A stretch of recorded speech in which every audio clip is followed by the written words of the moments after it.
Welcome back for another episode of the Marketing XP podcast. I am your host, as always, Rachel Moore. And today's episode is Maslow might have been a marketer.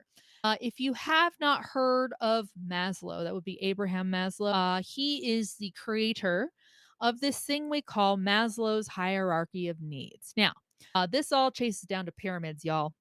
We're all familiar with pyramids in some way, shape, or form, emphasis on shape. Might be the pyramids of Giza. They might be the food pyramid, which has been totally debunked because my God, y'all, I do not need 6+ helpings of bread every day. We've all heard of pyramid schemes. Just think of that friend of yours who keeps asking you to host a party. Pyramids abound. We all know them, right? But the most important pyramid for marketers, as it relates to this podcast and this episode, was created by this dude named Abraham Maslow. And he created something called Maslow's hierarchy of needs. So it is a pyramid. Basically, he's talking about look, every human being out there has 5 levels of needs that they want addressed in order to achieve their full satisfaction as a human being.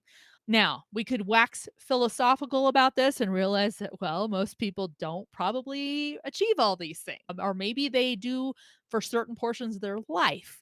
We could get into that. But what I want to focus on with you today is why Maslow's hierarchy of needs is important for us marketers. Because this really gets into the who am I writing for? What do they need right now? And how can my marketing message meet them where they're at? Okay. So I'm going to cover a few things. First of all, and if you go to simplypsychology.org, essentially it's got 5 levels to the pyramid. And as with any pyramid, you've got the wider base, that's the bottom level. And then as it goes up, it narrows up to the apex. Okay. So we're working from bottom to top when we talk about this pyramid.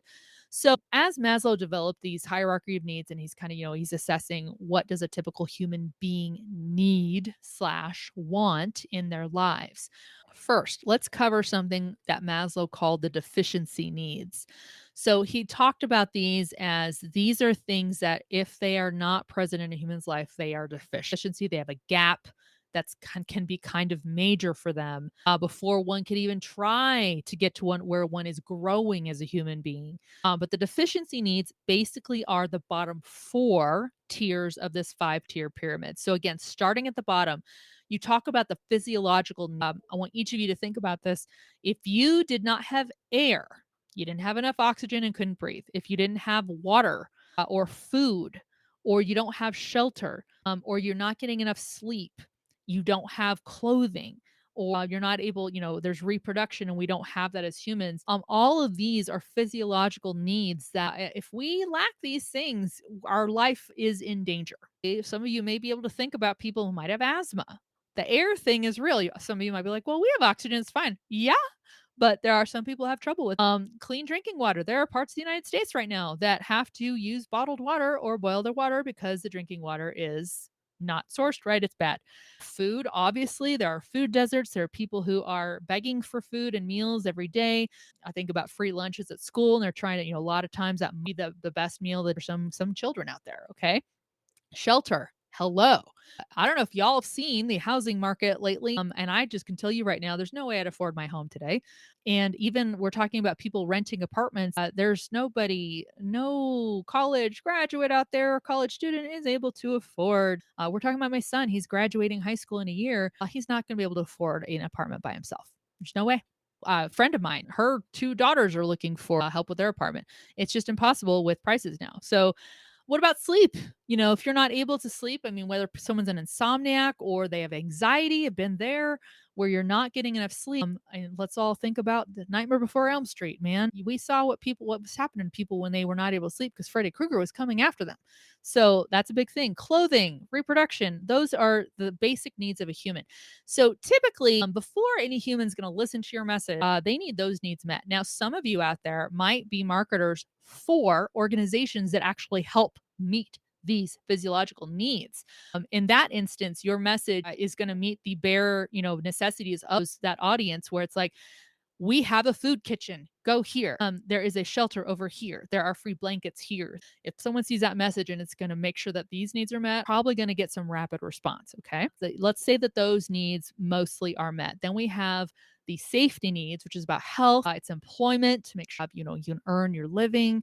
You've got property, somewhere to be. We just talked about rent, family, social ability. So you have those things that are kind of like, okay, now that I've got my basic physiological needs met, what do I need to make it day to day as a human in this society? Okay. Then we move up love and belonging, which includes friendship. You want to have relationships, intimacy, senses of connection. So, as human beings, even if we're super introverts, there's always going to be that need for like, what I need to connect with somebody. I need to feel like I relate to somebody. And then we move up to esteem. So we're talking about a person's confidence, their sense of respect for themselves and for others, needing to feel unique, that they're achieving things, being recognized, they have freedom and things like that. So just went through those 4 tiers. Now, too, so those are the deficiency needs. So again, if those things are missing, you're talking about a deficient human being. And again, it's may not be their fault at all. It might just be the circumstances and society they live in. It can have a lot of subjectivity to there, which we'll talk about as the third point. The second point I want to bring up is the growth need. Now, those bottom four are the deficiency needs that you want to make sure someone meets. But then you get to self actualization, where the desire to be the most that one can be. That's about being moral, being creative, being a spontaneous person, being accepted, having a sense of purpose and meaning and potential in this life. That's where you can kind of grow. So, as we're looking at this pyramid right now, for any marketer that is listening to this podcast, probably right now are thinking, okay, my marketing role, what am I selling? Because you're selling something. What am I messaging about? What do I want someone to get to? They need to go buy a product or service that I'm messaging about. But all of this is about feelings. So, however you get that person to where they're going to buy the product or service that you're messaging about, you want to try to drill into like, okay, which tier or tiers can I work with in Maslow's hierarchy of needs as I message to my audience? Now, I mentioned earlier, if you happen to be maybe you work for the Red Cross or something like that, you're going to be messaging about that bottom tier, the physiological needs. But maybe like myself, I used to work for a B2B SaaS tool. We were trying to get people to adopt it in their MarTech stack. Maybe that's more about the esteem tier where they want to be recognized as being the person that's, hey, I'm the one who found this tool and now we use it in our company and everything's easier. They're going to get recognized for that. Maybe their ROI increases. Or it could even drive back down to the safety needs, which includes employment. Maybe someone's job is hanging in the balance to see if they can come up with a solution, but you, as the marketer to that person, have the solution and you're trying to, hey, let me bring you along to realize this solution can actually save your job or it can help you feel recognized. Maybe you get a promotion, and you feel respected at work. So there's so many ways that the different needs in this pyramid, this hierarchy, can correlate directly and help inform what you are messaging based on what you want your audience to do. Okay. So I encourage anyone, any marketer who is listening to or watching this, and y'all, this can go for someone in sales as well. If you don't understand the need of your customer, you're not going to be able to strike a chord with them and meet them where they're at, so that you can bring them into the next step that you want to bring them into. So this could go for sales, customer service, marketing for sure. So that's why I say Maslow might have been a marketer. I mean, all of these things deal with human experience, and all of us have needs. And so this leads to the third point. I mentioned that like based on a specific goal you want to have the person achieve for you as you market to them, you could be dealing with the second tier, the safety needs, or you might be dealing with esteem, fourth tier. Chances are your audience is complex and they might have multiple needs that are not being met within this hierarchy that you can message to. And that's where testing comes in. This is also where surveys come in. You can learn a lot about the audience you're trying to reach by asking them questions, asking how they feel. Do you feel secure in your job? Do you feel respected as you choose tools for work? Are you the decision maker for your company's products and purchases? Do you feel that people respect your decisions with that? Do you feel it's hard? Is it difficult, challenging? You can do ranked questions here. How difficult do you find it to try to stay in budget, yet finding the tools that your company needs? You can learn a lot of this stuff that is going to directly inform, okay, where is that person sitting on this? And again, it might be a spectrum here. Where's that person sitting on my Maslow's hierarchy of needs? Now, how do I craft messaging to reach them? Okay.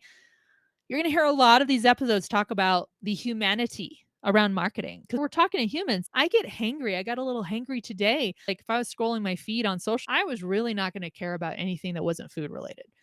That's just the way it is. So you just never know where your audience member is at that moment. Then if you get fed, or what if I have a health need, but if I'm scared about that stuff, how much do you think I'm going to care about? Like, well, yeah, I really need to make sure that I feel respected. At this point, I'm just trying to live, right? So I just point that out because you do have complex audience and complex customers.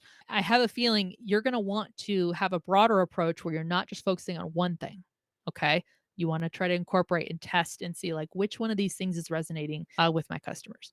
So, for the tool tip I have today, let's say that this probably has more to do with like safety needs, personal security, property, and things like that. The tool tip I'm going to relate to you today is it's an internationally accepted and versatile online bank.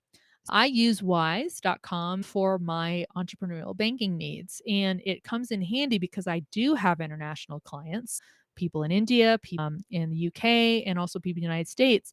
And I'm able to provide banking information based on what they need because I don't know if you are aware of this, but some other countries need specific banking codes that go beyond like an ACH or a routing number. Wise.com gives that. And y'all, it works just great. I put it on my invoices and I get my payments seamlessly. I'm able to easily transfer them over to my joint banking account or save in there. And it's got a lot of cool tools in there too that'll let you set up savings and things like that. So, highly recommend it if you're looking for a trusted online bank. I've had a really good experience with them. That is all for this episode of Marketing XP. Once again, please subscribe to us wherever you listen to your favorite podcast. Review. I want your reviews. By the way, you can comment if you go to my website, which is butwaitthere'smore.com and /marketing XP. You can find the podcast, you can find the specific episode. There's ability to comment on every single one. I would love to hear which of y'all, as you're looking at your marketing messaging and what tier or tiers you can probably hammer down on as you're communicating with your customers, go drop that in a comment on the podcast page. I would love to see that. And let's compare notes. Let's talk about how we're doing that. But thank you all for listening. And if you have any suggestions for future topics, you can also do that at butwaitthere'smore.com /marketing XP. You can also see all the recordings of podcasts on my YouTube channel, Marketing XP, on Twitch, and also on LinkedIn, where I am Rachel Has the Mic, because I do.